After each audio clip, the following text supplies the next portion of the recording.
Brand Tuesday, fam. How's everyone doing? You know, it's a day I love, Taco Tuesday coming up. I'm Chef Nina Curtis. Thank you for joining us on Plantish. Let's talk about it. And my co-host is Sesavec Rando, who will be joining us momentarily. This episode, we're quite excited. I have a little history with this company, so I'm very excited to have them on board. And Daniel Staackmann, the founder and CEO of Upton's Naturals, will be talking with us and sharing his story. So we're going to get into it, and I'm super excited that we are. I see my co-host drop in where you're tapping in from. And have you used Upton's Naturals? Is it in your cabinet? It's in mine. Hey, Chef, how you I'm doing? doing well, Chef Nina. How are you? You And know, yes, to answer your question, it is in my cabinet. It's right here.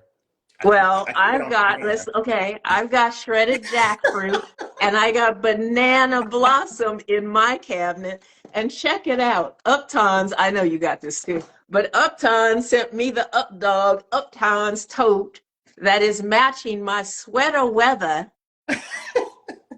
I got one too. Mine's a little wrinkled because I've been using it, but I Uh, have one. It's so good. Love the quality. Yeah. No, I'm going out today. This is going to be on my shoulder. I had to have it ironed and ready to go. How many, I want to know in the comments as people join us, how many of you have 20 or more reusable bags that you forget to take to the store or leave in your trunk, which is still, I mean, you could run out there, but you've got all your groceries already. So, we're promoting the tote this season. Keep your totes on you. They're great to travel with. So thank you, Uptons Naturals, for sending us that. But Chef, so you have the soups, right? They've got what, four soups? They've got the chick tortilla. They Right. have the chick noodle. So you don't need to go get a chicken noodle. You got chick noodle, And the Italian and wedding. you got the wedding. That about be the only wedding I'm in. So I'll have me some Italian wedding soup right here. You heard it here. I need nothing else. Right. Good to And go. then, in 2006, they started with Seitan, and they still are the number one selling Seitan product on the market. You're talking about since 2006. They have the traditional, they have the bacon, they have the Italian. Yes, I know my product because I've been 10 years strong with it. They have the chorizo and they have the ground. And the jackfruit barbecue, I love for sliders. We've got the chili lime. They have the original. They have, what else do they have? They have another one. This one has guajillo pepper, so don't Ooh. sleep on this. It is got a kick. It's got a really nice kick. And then I love the original. That's what we used during Climate Week in New York with the Plant-Based Foods Association, and we made a jackfruit tinga quesadilla that people were like, yeah, we're here for it. So we are inviting Daniel to come in. I have invited Daniel Staackmann to join us. No, do you see him? Yeah. So I'm super excited about this conversation that we are going to have with Daniel because, like I said, I have some history with this product.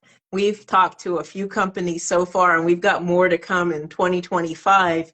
But, the plant-based scope has changed, and I'm really excited to hear Daniel's take on it and what he thinks about it, right? Yeah, because to my knowledge, she's been vegan for over 30 years. Yes, yes, Oh yes. my goodness. I cannot wait to just talk and just hear the perspective because he's been doing it before it was a trend and Exactly. a buzzword. So I just always enjoy hearing the perspective of those that did it for, different Like reasons. you, Yeah, since of course. birth. I mean, I'm still trying to get my black card from our conversation, but I guess I don't get to be in that club. But I'm going over 20 years. In a minute, I'm gonna hit 30 years. I did my numbers. I was like, oh wait, you're gonna say over 30 years in a minute. So let's see if They've come back. I think we'll wait. People are busy. I know he's got a busy schedule and they've just grown exponentially. But I've read quite a few articles that interviews with Daniel and watched some of the podcasts, listen to podcasts. Well, if it's on YouTube, you can watch it. And he really speaks about being a slow growth company. It's privately funded. It's his company. He hasn't taken any VC. Now you're talking since 2006. That's a long time. So there's some, interesting conversations I think we're going to have. I know we're going to have with Daniel. And I think I'll just put my bag on here while we see him come in. I'm that one. Hello, Hello. Daniel. Hi. Hello. How are you? How are I'm okay. you? There's always some amount of technical difficulties, at least for me. So I apologize for being late here. No apologies. I don't know if you heard us. We have history with you. I've been using Upton's Naturals. I calculated going on 10 years. So, where we've been speaking with these new brands that are coming out that we love, innovators, you are the pioneer. You are the pioneer, Daniel Staackmann. We are putting it on blast that you are the pioneer. And Chef Randall Sesabek knows your product. He's in South Carolina and Earth Fair. Go ahead, Chef. Talk to Daniel. Oh yes, I've been vegan since the very beginning, and I've always seen your products. And Wait, Chef. yeah, Wait. Say since the very beginning, since birth. since birth, since the Wow. very beginning, like meaning I've never had meat or anything before. So yeah, going into Earth Fair, I always saw your products and saw the bacons and the jackfruits and the hot dogs, and yeah, really good product.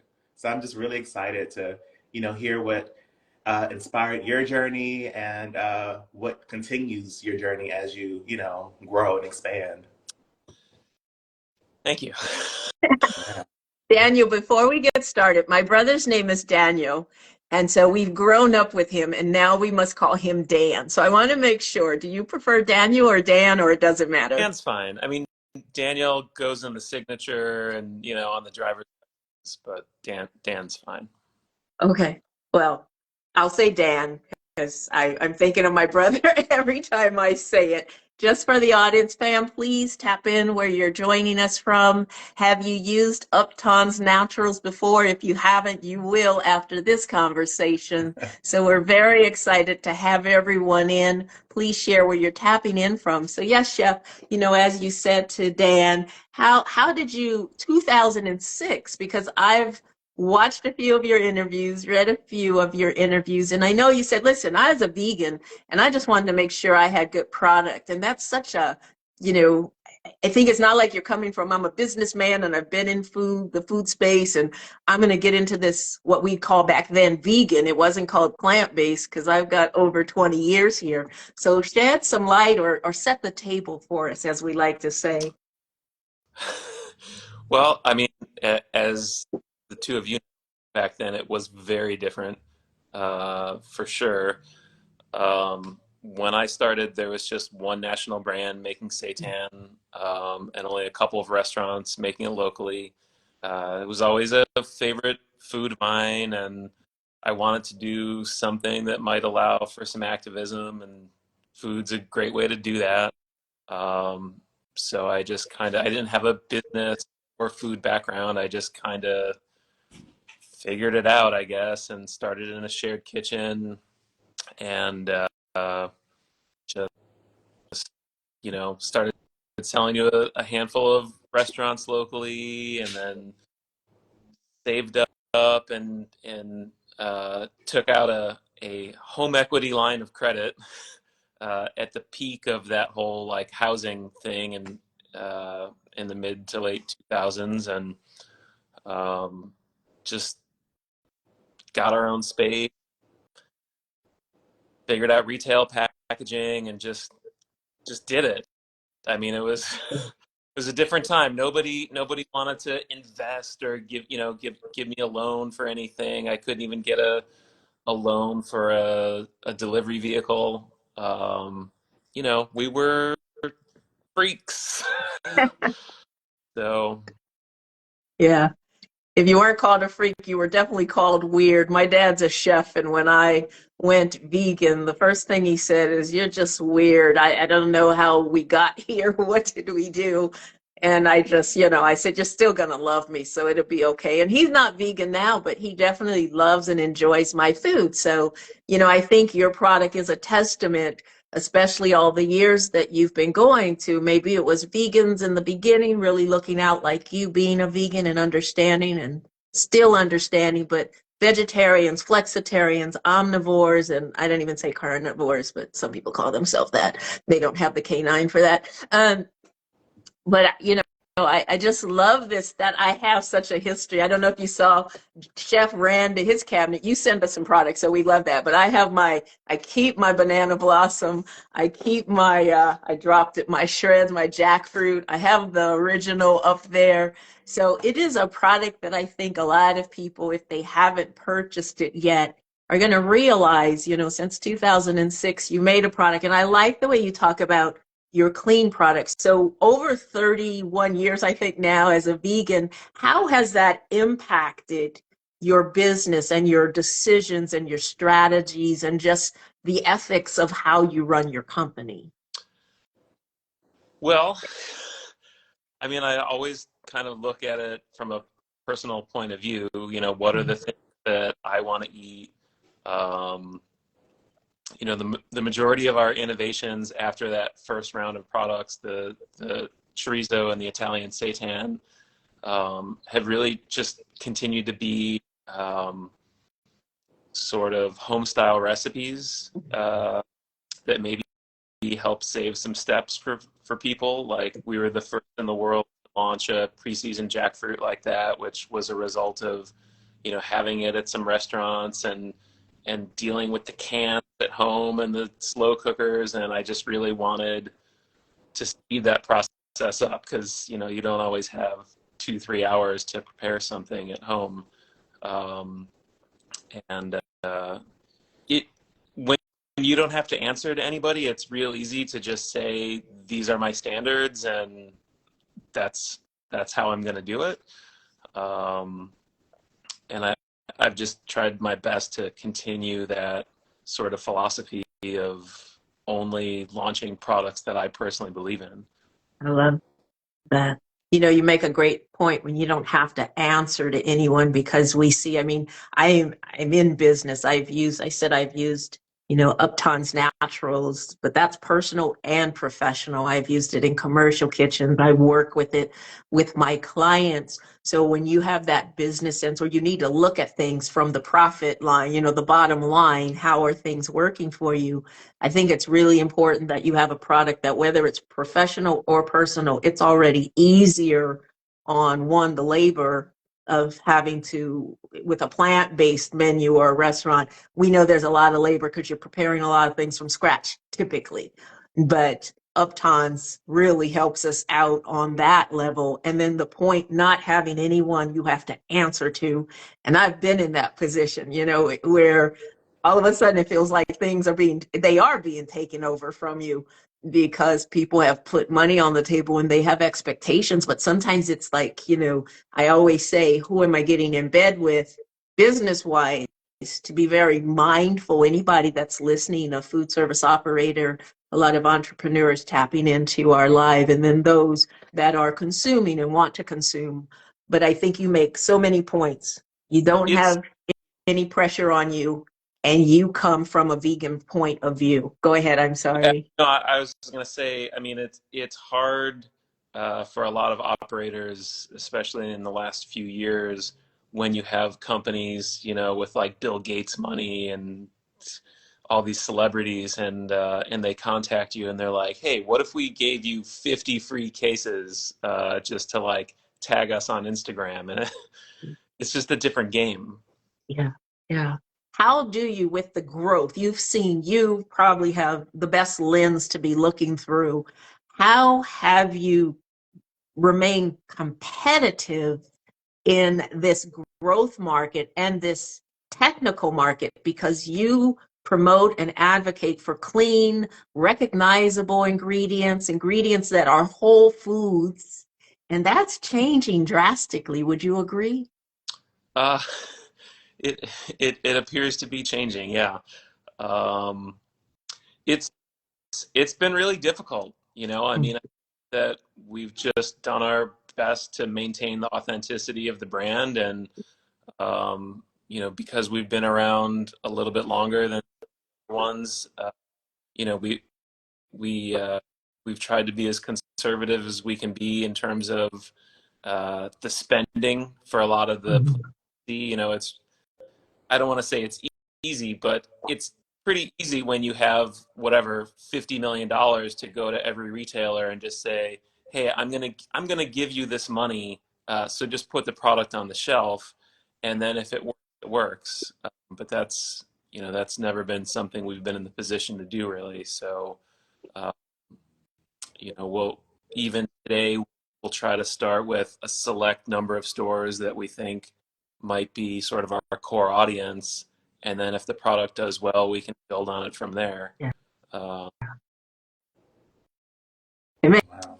makes sense. yeah, that's really all it is. Is just kind of, like a common sense approach, as Mhm. opposed to like this private equity approach where everybody's just like, it doesn't matter how much money you're losing a month or a year, as long as we're going to be able to flip it to some other clown in 3 to 5 years, and I'll become, billionaires, which I think has Mhm. been Mhm. proven yet that that's Yeah. successful in our category. Based on all that you've seen, what are the consumers really wanting? Because I see these products come out, and the seat I sit in, and I'm sure Chef Sesabek, I just wonder who brought this product to market, because I buy products to try them out, and I'm like, I'll never get that money back. Yeah, I mean, you you can't love every product that gets Right. launched as a consumer. So, I guess you win some, you lose some, but the answer to that question is really opportunists. It's people Mm. that, see an opportunity in a category, and they're like, I'm going to do that too. And they just hire some people, and the next thing you know, you've got this product that's not so great on the shelf. And if it doesn't work, they'll just move on to the next thing. Mm. Uh, it, uh, it it's tricky, and I guess I don't truly know what all consumers, Right. No, no one does. but I think if the last few years have shown us everything, like since the crash of late 2022, everybody had to start airing their dirty laundry, with how things didn't work out the way they had hoped. Um, it's that the core products, the tofu, the tempeh, the seitan, are the things that people continue to go back to, even if they were wooed by something Mm. that might have, looked a little bloody, or whatever the trick was. Um, I, I'm grateful for some of those products, as much as I am annoyed by them, because they did help bring people into the category. Um, and for some people, that's all you need. You need like this flashy gimmick, and you're like, okay, my mind has been changed a little bit. Now I need to actually figure out how to, eat vegetables, Mhm. which, was sort of the case for me. I went vegan when I was 15, and up until that point in time, I could probably count on one hand the number of actual vegetables I ate, and how simple my diet was, with like the same 10 things every week, or whatever it was. Um, and actually going vegan and have to think about that really opened my palate up, to all kinds of foods, and it truly changed my life. So. Wow. We love to hear that. I asked you what do consumers want, and I should have asked maybe a better question. What, if you can tell, what is the the landscape look like? Who's consuming Upton natural? Is it vegans, vegetarians, flexitarians? Do you have a gauge? Uh, I'm fairly confident that it's all of the categories that you listed. It's not exclusively vegans, Yeah. for sure. It never really has been. But I don't have a lot of hard data from like AC Nielsen or anything with extensive market research. It's just kind of who we meet out in the world and in our restaurant, and it's just all kinds of people. Yeah. And that's the point I want to make, because based on your time in the industry, and I can get you at Whole Foods, I can get you at Sprouts. I'm not advertising those companies. It's just the fact of my life, because it's different from my wholesaler that I would get it from. It's out there, and it's mixed in with, the product. Sometimes I have to figure out where they've moved it in the store, and I get a little frustrated because I've got my landscape down when I go in the store and I know just where to go, and they hear it from me. If I can't find them, like, where'd you move them? And so I would agree with you that there's that argument out there about if we're really going to move this needle for climate change, or just getting more people to see plant-based food, vegan food as food first, and that they can enjoy it like they would enjoy any other cuisine. Although we have a lot of cuisines within our subsector, we need to get flexitarians. And I would say that you're doing a really great job. If I say to my friends, oh, I'm using, banana blossom, they're always like, what's that? So they're more intrigued. I don't say it's vegan. It's just banana blossom. It's the flower on the end of the bananas. And most people just don't know. And then when you talk about it's flaky and it's chunky, so it can, be used like our plant-based fish, they just get really intrigued. And I see over the years, for me, that's a different conversation that people are going for. And maybe I change my lingo a little bit also, so I don't come in with the vegan, because they already have a perception about me being a vegan. And so often I get told, you don't look like a vegan. I'm like, well, this is the new day vegan, Yeah, orange is the new black. I don't know. I hate to admit um, that I have read some studies that say that the term plant-based uh, is really more palatable for most people. Yeah. Um, I'm a vegan. I'm not, I'm never going to be plant-based, Yes. but that's what it takes, then fantastic. And Chef and I have had this conversation. When we're talking about food, it is plant-based, because vegan for all of us, I would think, is a lifestyle. Yeah, So I don't mind saying plant-based on the plate, but I do make it clear I'm a plant-based. I'm a vegan. So if I say plant-based, you don't have to be worried that there might be fish sauce in it or some other non-plant vegan, option. And people are like, well, what do you mean? And I'm like, I don't cook, eat anything that is an animal or their secretions. Let's be very clear. So I think, and I use those terms because I want people to think, it's animal flesh. It's not just meat. There are many forms of protein. Your seitan, 2 ounces of it, has what? 16 grams of protein. So we're talking, you're not going to go, people, I came into veganism as a bodybuilder, natural bodybuilding, Venice Beach. So I love that. Daniel, knowing all you know, Dan, I'm going to go back and forth, I see. What would you do different right now as you look back at, not 15 years old, but when you started the company in 2006? Would you do anything different? I don't know that I could. Okay. Okay. I honestly, I, you know, I don't know that I could have done anything differently. Mm, I've been through a lot of stresses, as you might imagine, sure.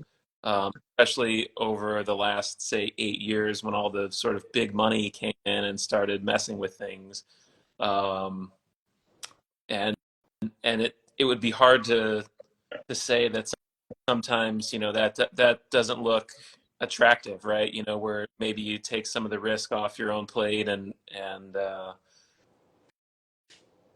let these guys figure it out. But I don't know that there would still be a company. You know, I mean, I've seen a lot of brands get eaten up by that kind of business model, and I don't know. I mean, in terms of the actual business, like that's, you know, there's basically two schools. You go as fast as you can, and if it works, it works. And the other one is you just take your time and try to do everything to the best of your ability. And I mean, we could get into the minutia of the things Yeah. that I would have done or wouldn't have done, but Yeah. broadly, that's really about it. I mean, Well, on this side, it looks like you're doing well. We all know the struggles, or many of us that are entrepreneurs that have run. Even if you're an entrepreneur, you know the struggles of corporate, if you're working for corporate entities. And, you know, from the outside, we know how to make the marketing and the smiles and all look good because we have a passion, but it's not all, you know, pretty on the inside sometimes. Chef Sesavec? I know Yes, you had yes, yes. some questions for Daniel. Absolutely. Before we move into the quick fire, I just wanted to know more about your journey of going vegan at 15. What was that like? Was it like a family decision? Was it no, personal? no, you know, I had one friend that was vegetarian, and, and I suppose he sort of planted that seed, and you know, it was the early '90s, so PETA was a real force. You know, there were uh, you know, bands that spoke about veganism, and um, I just, I really, there wasn't one specific thing. I had just sort of been thinking about it, and I was out to dinner with family one night, and I had, if you know what a French dip sandwich Mhm. is, Yeah. I had a Okay. French dip in my hand, and I just kind of looked down, and I'm like, I'm, I'm just done with this, and Mm. I finished the, I just put it down, and that was it for meat. And then a short while later, you know, someone at that time, if you do something so radical as stop eating meat or whatever, you know, naturally there's people that have something to say about it. And somebody was like, well, isn't it kind of hypocritical that you're still eating cheese? And I thought about that for another couple days or whatever it was. And a similar instance, I had this little cheese pizza, you know, homemade pizza, and yeah, and I took a couple of bites, and I was thinking about what that person had said, and I'm like, yeah, that is hypocritical, and I just put that down. That the dairy I took a little bit more time with. I put that down, and I was like, all right, that's it. And later that night, I snuck up to my grandmother's house, and she had ice cream and like an angel food cake, and I was like, all right, I'm just gonna, can I do without these things? Um, and I think I took a couple little bites, and then that was it. And then like the next ice cream that I had made was out of the New Farm cookbook, if you're familiar with with that one. Um, it really, you know, of all their recipes that are really amazing, that's not one of them. I think I made like the milkshake, and it was like take some soy milk and put a little vanilla in there, and then blend it with a cup of ice. Ooh. And, you know, soy milk back then it was same packaging, those like Tetra Pak cartons, Yes. like 95% of the contents was just water, and then the other 5% was just chalk, and you had to like shake up this chalk dust, and then it was soy milk.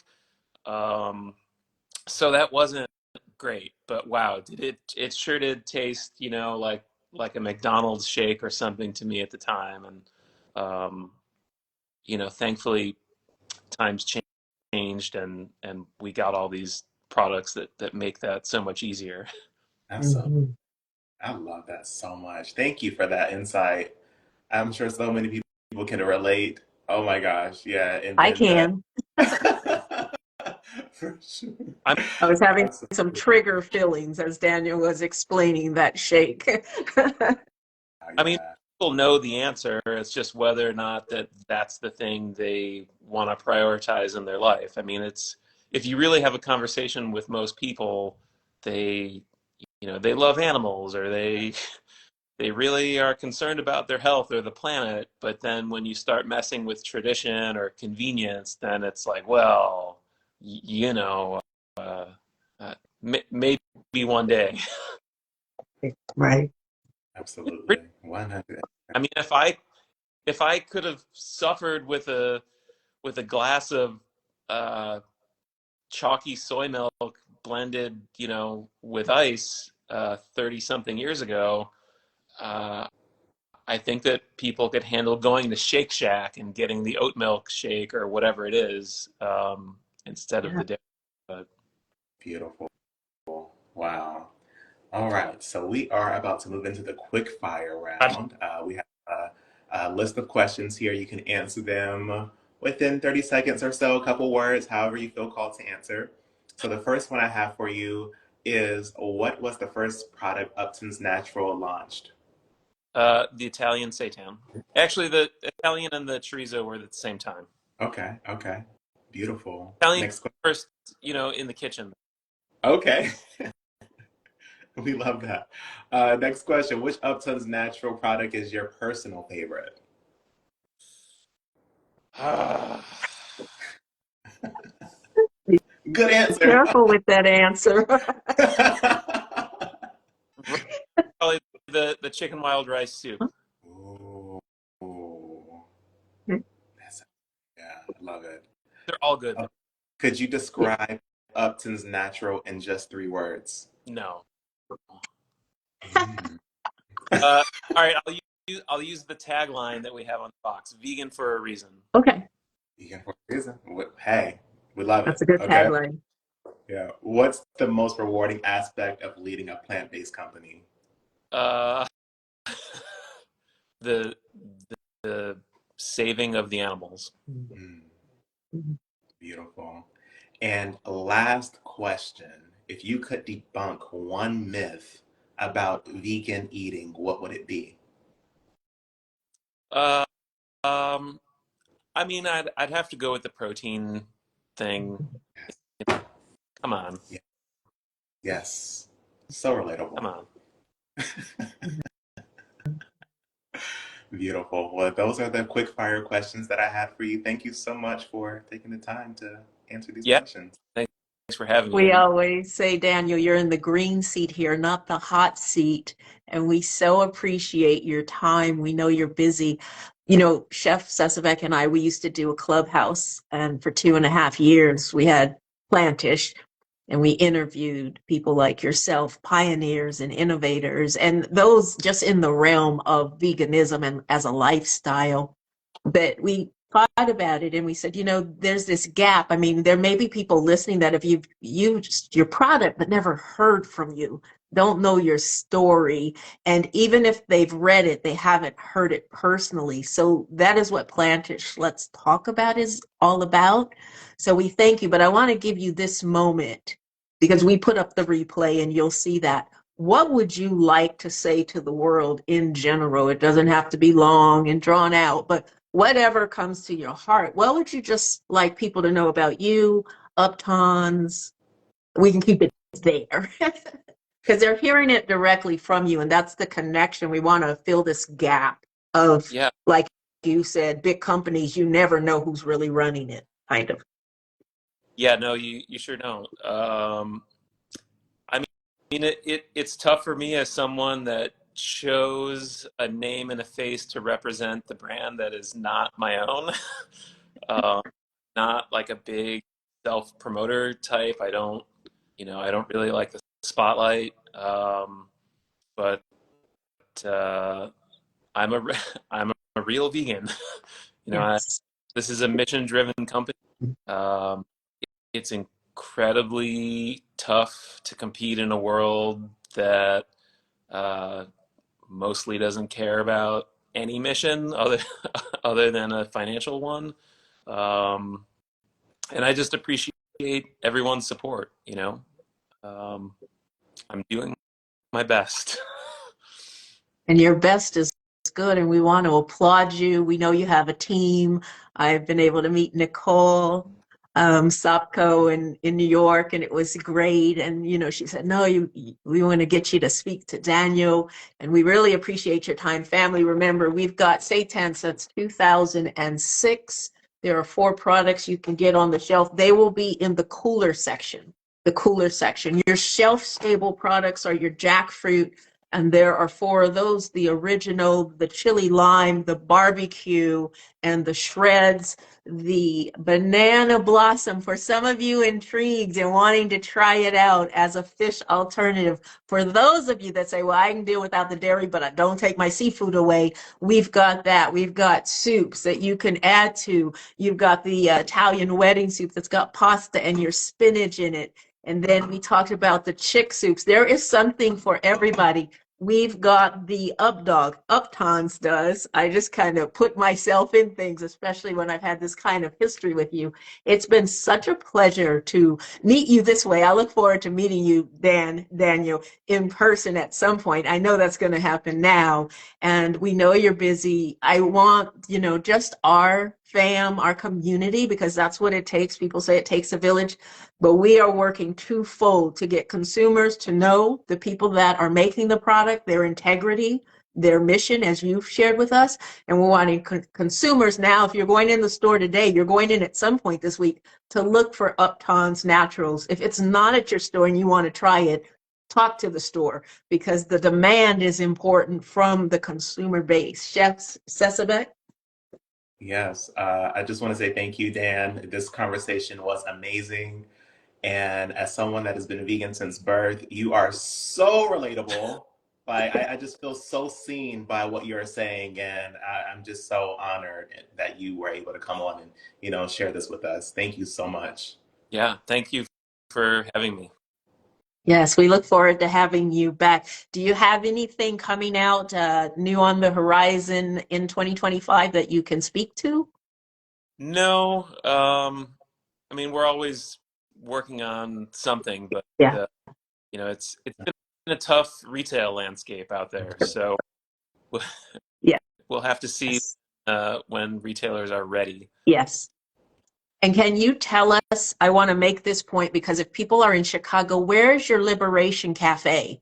Because you guys have a cafe. We didn't even get into that. That could be a whole nother conversation. But where are you located in Chicago? We are at Grand and Hoyne, which is just a block west of Grand and Damon, just kind of south of Wicker Park. Most people know Wicker Park, or like you can see the United Center from our building, which is where the Bulls play. Sort of Nice. All right. down. Well, I look forward to visiting. I'm Chef Sesabek. I won't speak for you, but I We're know how we putting up like to. calendar 2025. Okay. All right. There it is. So, fam, if you're in Chicago, you have family in Chicago, you have friends in Chicago. Let's hype up like Liberation Kitchen. Let people know about it. And you can go in. Let's support. That's what this is about. Our time of everybody and your time. We know you could be anywhere, fam, and you've chosen to be with us. Those of you that are going to watch the replay, you know how we do it. We will repost it shortly. So don't feel like you missed out. We make sure everything is available. We are diverse, we're inclusive, and we're excited to be speaking to these people that are making huge, huge changes in our world. Remember the name, Daniel Staackmann, the pioneer since 2006. We want to give him his flowers, and we thank him and his team. We know he has support. Yes, we're giving you your flowers, Daniel, because we really, really applaud you and thank you. So, fam, we'll be signing off. It is Taco Tuesday. Get some of that seitan chorizo, get that jackfruit shred, get the chili lime in those taco shells, and let's have a party. We'll see you next week. We thank you, everybody, for taking the time to join us. Bye, Chef. Bye, Dan. Have a great Bye, Tuesday. fam. Bye.